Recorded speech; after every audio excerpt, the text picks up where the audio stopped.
Well, tonight's an open house. The purpose of this open house is to gather some public comments. What we're doing is we're working with the City of Coralville to do a continuation of the Forevergreen Road corridor study from 12th Avenue, the roundabout in front of North Central Junior High, somewhere over to Dubuque Street. Well, the purpose of the study is to identify a corridor that both cities want to preserve so that in the future, if a road is built, and when a road is built, or if property along the way is developed, we'll be able to tell them where the arterial road needs to go. That's the main purpose of it. We really like this this alignment, or this corridor defined, so that we can start planning that area better too. Right now, we're kind of been holding off on planning out that area, the new comprehensive plans for North Liberty and Coralville, because we don't know exactly where the road's going to go.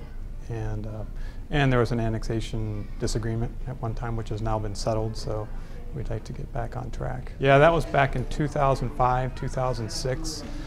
They examined a bunch of different alternatives, and that study was never adopted by either city, so it just kind of died. They looked at a lot of there's a lot of good information gained from that study, but I think what it lacked was, number one, public input. I don't think there was much public input until the very end, and then there was I think the Scanlon farm development started at that time. There's a lot of discussion about that, and then also the annexation disagreement between the two cities, so it just kind of stalled everything and killed that study. So this is kind of a continuation of that study, and we're going to be looking at different alternatives than that study looked at, probably looking at maybe going further north, avoiding some of the environmentally sensitive areas as much as possible. No one knows that because it's not a construction project. We're just trying to preserve that corridor, so no one has any money set aside to build this road. All I can tell you is I think Coralville told me that they did the same process when Oakdale Boulevard was extended. They planned out the corridor and preserved that corridor, and we're finally getting the last piece of that done. I think next year is the connection, and Dan, I think, told me it took about 22 years. So this isn't going to be a road that anyone's going to be able to drive on very soon. There'll be a presentation by Kent Ralston. He's with the Metropolitan Planning Organization of Johnson County. And Kent and MPO Johnson County have recently finished a traffic study of this area, and mainly Dubuque Street and the major arterials in the area. So Kent's going to give kind of a summary of those findings, because it's not the same project or not the same corridor, but it's in the same area. So we thought it'd be beneficial for people to hear the results of that study. I just hope a lot of people come out and give us their comments. And so we'll have some constructive comments to kick the ball off and start this corridor study. From tonight, we'll consolidate all these comments, and then the consultant that was hired will start evaluating different alignments based on the comments we received tonight from the public, and then they'll also start meeting with some of the properties that are likely directly impacted by where this corridor will go. So they'll start meeting with individual property owners, and then we'll also have staff meetings with North Liberty and Coralville, and then also with Iowa City School District and the county.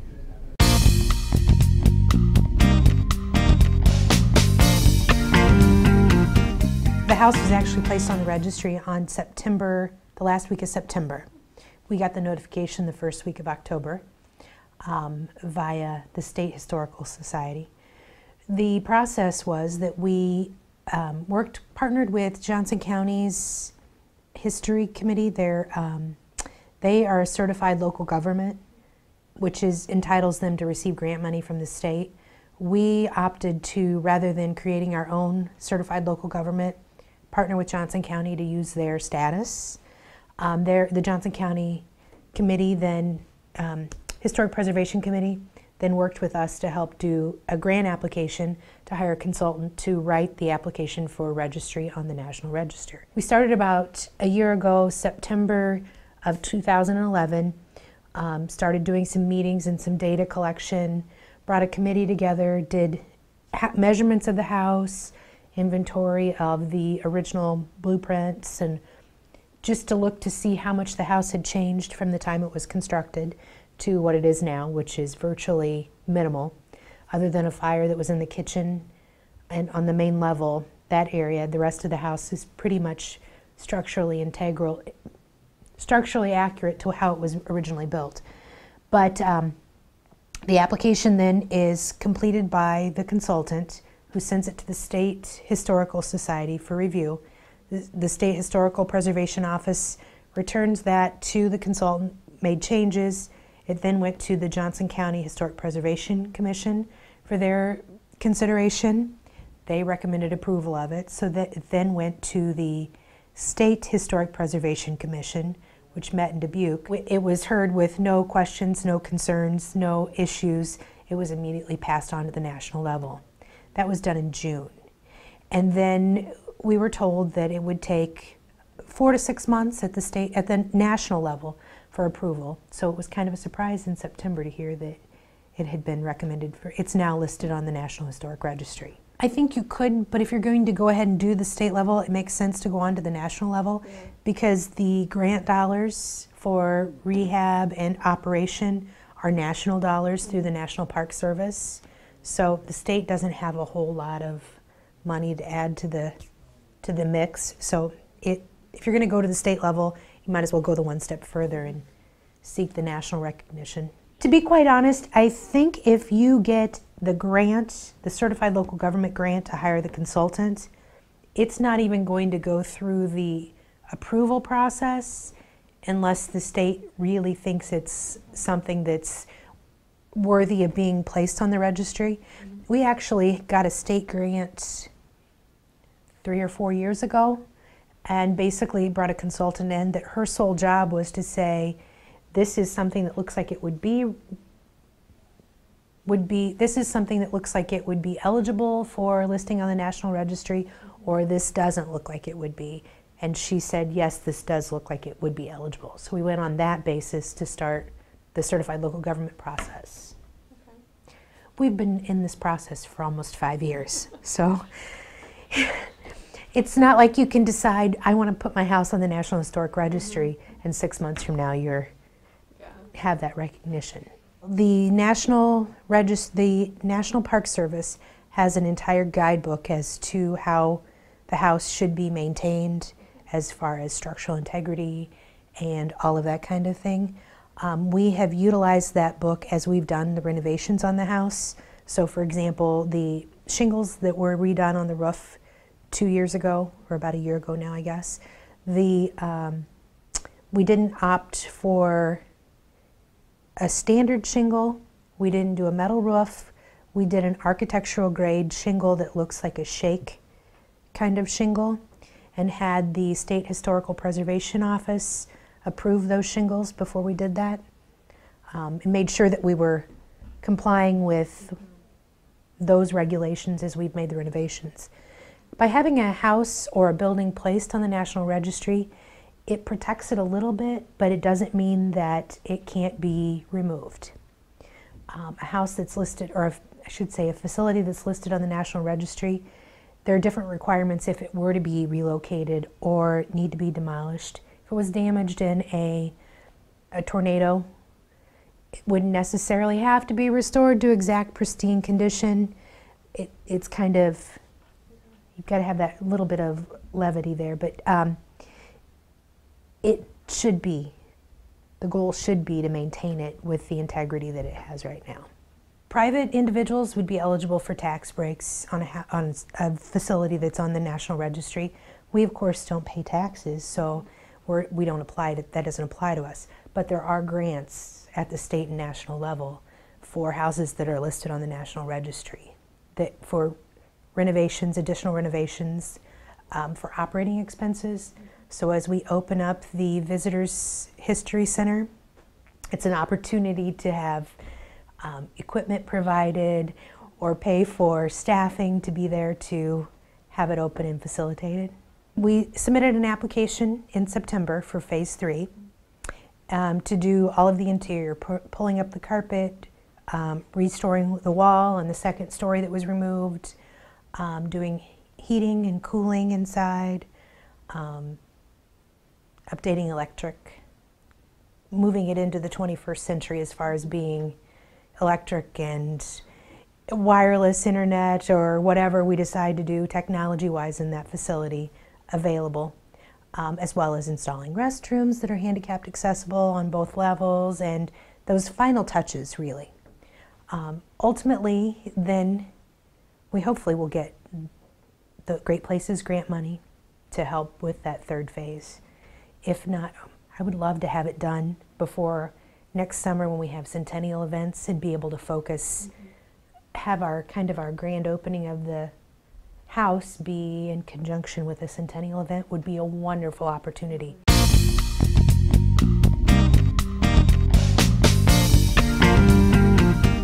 The City of North Liberty was presented with the Iowa League of Cities All-Star Award for sustainability, and we received the award because of our efforts of going paperless with council and commission meetings.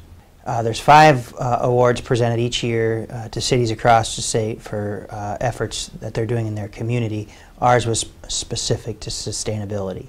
We replaced all of our paper that we use for meetings with the iPad, so councilors and commission members receive all their information via the iPad or a computer, and at some point they're viewing that information over the iPad. Yeah, we were recognized at the League of Cities annual banquet and conference, and as I mentioned, there's 5 cities this year out of 960 cities that received an All-Star Award. So we were pretty proud of that. They recognized us at the banquet. The Mayor Somm accepted the award on behalf of the city. It was a great event and really recognized the city for what they were doing. We are a leader. In this case, we're one of the first in the state. We believe the first in the state to do this, to go forth and do this full bore. There's been some trial runs out there, but we think we're the first to implement it. And one of the first probably in the country. We've received a lot of calls from folks all over this nation, and I think we even received a call from Canada asking us about the process we went through to get iPads in the hands of councilors and commission members. Well, we think it's working very well. Obviously with technology you run into a few bugs here and there. Despite those minor issues, we're saving manpower in the terms of not having to spend time at the copier copying packets. We're also saving paper, a tremendous amount of paper. When you think an average council packet is 150 to 200 pages, multiply that by 10 people times twice a month, that's quite a bit of paper. So reams of paper, which is obviously money we're saving. It's been very positive. They love the fact that we're saving resources, time, money, paper. It's been a great deal for everybody.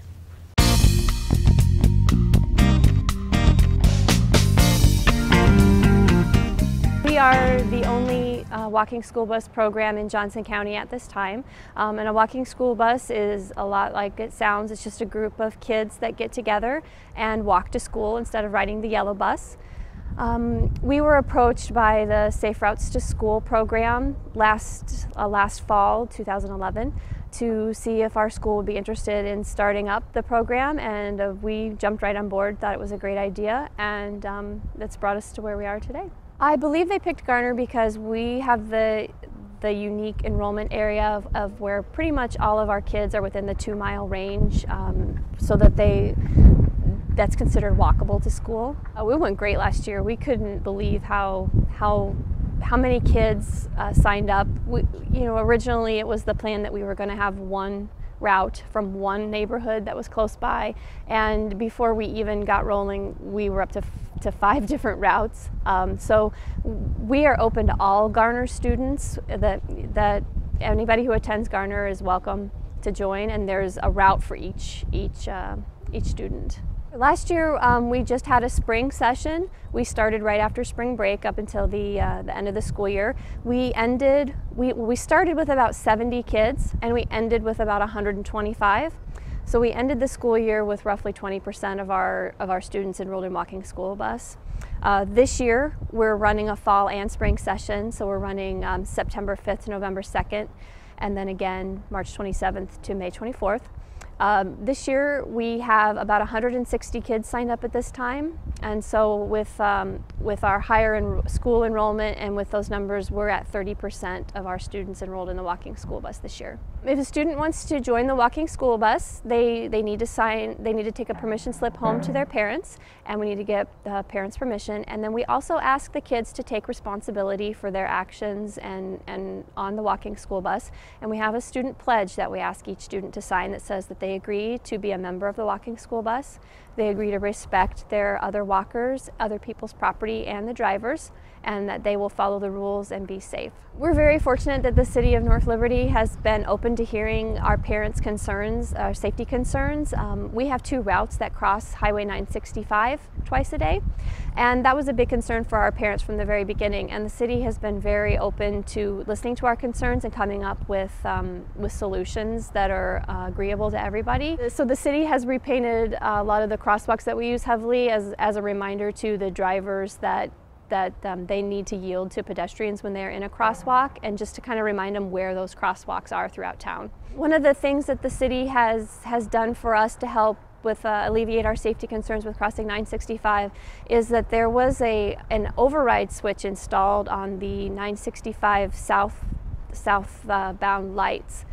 There's a small key that they gave us, and when we approach the stoplight, we can turn a switch and it runs a cycle, and then it makes all 4 stoplights go red for about 60 seconds. And that gives us enough time to get our students safely across and not worry about drivers, maybe trying to make a turn when kids are still in the crosswalk, or just trying to beat a light to get ahead a little bit. So we're really excited about that, and we just got that this morning, so we're still working out how we're gonna work that into our routes, but very excited. We are very lucky that we have a group of very dedicated parents that sign up to drive. We do ask our parents to volunteer when they're able to. All drivers must pass a background check through the school, and then there's a short training that we require them to go through as well. We have a very good pool of parent volunteers who come out and are very dedicated to the program. We're really trying to focus this year on bringing our community into the walking school bus. I've been in touch with different service organizations in the area. A lot of them have expressed interest in our program, want to hear more about it, and so we're trying to get different, maybe some small businesses, like service organizations and things, to come out and walk with us. And it's a great way just for our community as a whole to be involved in the lives of our kids and do a service to your local school. The walking school bus is very grateful to the University of Iowa Community Credit Union for agreeing to be our premier sponsor this year. With their generous donation, we've been able to buy the supplies that our drivers need, first aid kits for our drivers to carry, these great t-shirts that identify the drivers to our kids, incentive prizes for our kids. Every single student who signs up for walking school bus gets a reusable water bottle, and many other things. So we're just very fortunate that we have the credit union in our community and that they're willing to support these kinds of healthy initiatives for our kids. As a parent, the walking school bus means to me that my kids have an extra opportunity for some physical activity in their day that maybe they wouldn't have had otherwise. It also means that I don't have to get in my car and fight traffic and get in the long carpool line to drop my kids off, or in the morning or in the afternoon. It's a way for them to have a little bit extra time with their friends, to socialize and have fun and talk about what they want to talk about, because at school they need to be learning and they need to be focused. So this just gives them a little bit of time in the morning to exercise, wake up their brains, maybe get their sillies out, and then in the afternoon it just kind of helps them decompress a little bit before they get home and maybe start up some homework.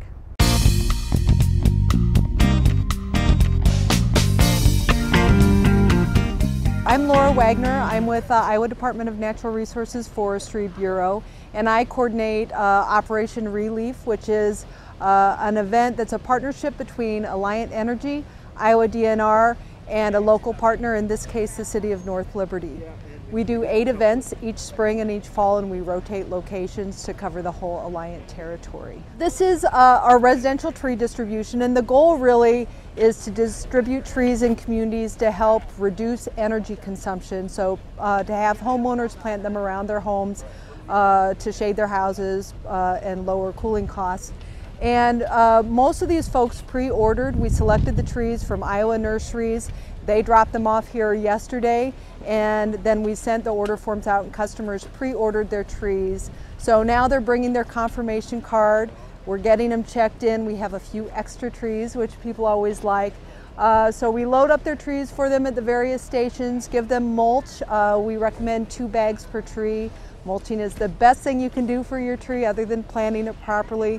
And then we'll also have a tree planting and care workshop, and our district forester, again with the Iowa DNR Forestry Bureau, Mark Vitosh, will be giving that tree planting and care demonstration. Most folks unwittingly plant their trees incorrectly, and that can lead to early mortality. So he's going to show them how to plant them correctly. Most of the trees are what we call shade trees. So they grow 40 to 60 foot tall, and they provide the most benefit to folks in terms of energy consumption reduction, but also in terms of stormwater runoff reduction, carbon sequestration, filtering water, so we have higher water quality. So all of those things, the bigger the tree, the bigger the impact. And so we always make sure that the majority of the trees are those. And we have red oak, we have black gum, I have to look over here, little leaf linden, sugar maple, I think a few other things. And then we also have a conifer, and we have, and that's Black Hill spruce, which we choose. It's just nice to have a lot of diversity out there. And conifers can also, if they're placed properly, reduce winter heating requirements, so that can reduce energy consumption as well.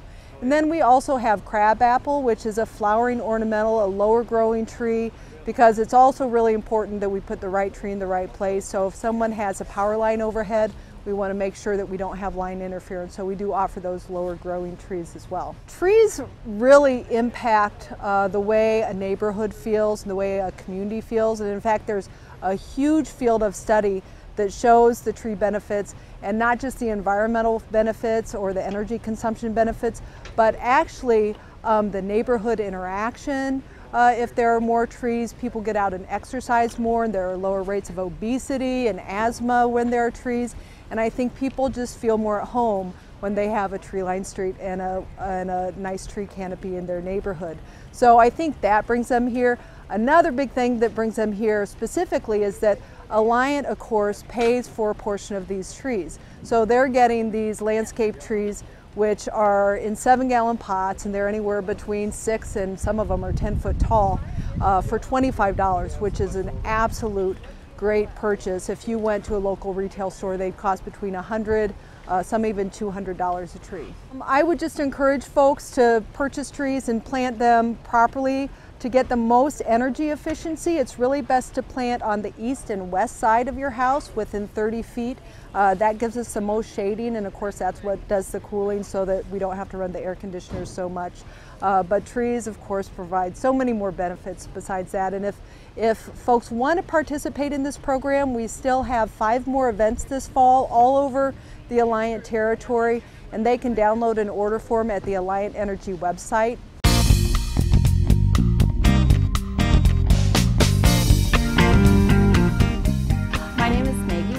And I have been hired as the Hometown Rewards Program Coordinator for the City of North Liberty. Hometown Rewards is a program that North Liberty is participating in that's sponsored by Alliant Energy. Basically what it does is it promotes energy efficiency throughout the community, and it encourages residents, businesses, and industry within North Liberty to either adopt energy saving behaviors, which would be like turning off your lights when you leave the room, simple stuff like that, or making investments in energy efficient upgrades. And that could be something easy like replacing all of your light bulbs with CFLs or LED bulbs, or insulating your attic. At the beginning of the program, a baseline energy usage was taken for North Liberty, so we kind of know where we've started, and what we'll do again is take the baseline at the end of the program.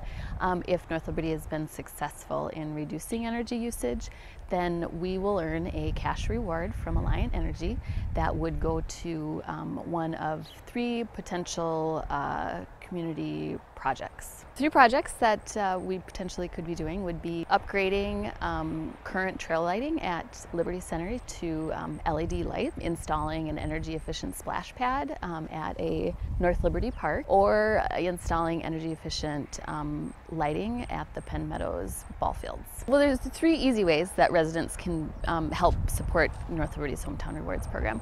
One, they can take an energy saving pledge, and this pledge just asks you to think about and hopefully do energy saving behaviors in your home. The pledge can be found online at alliantenergy.com/NorthLiberty.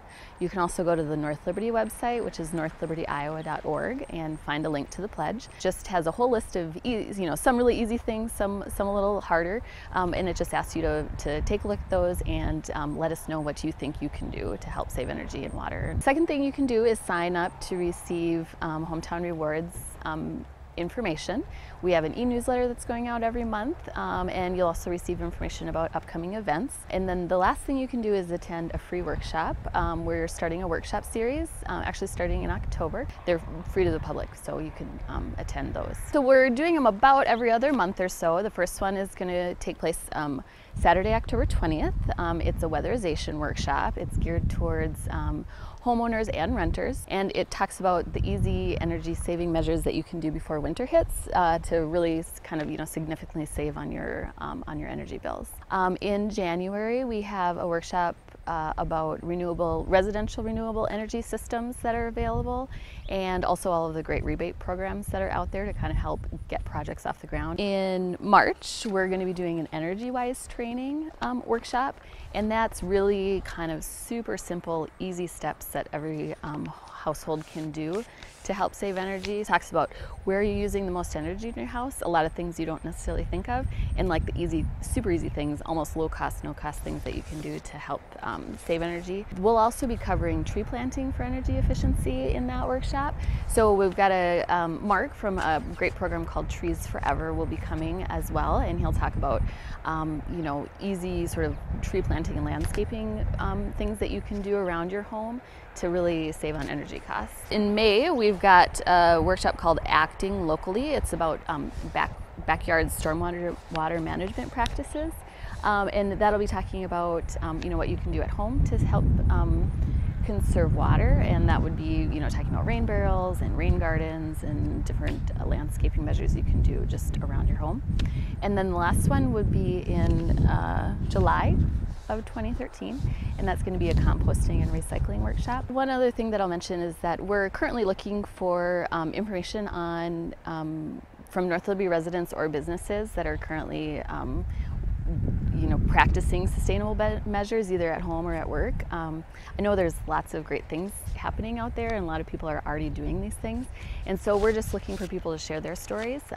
We'd like to highlight kind of what you're doing in hopes that we can inspire others to do the same things and help us meet our Hometown Rewards goals. If they want to share a story, they can either email me or give me a call.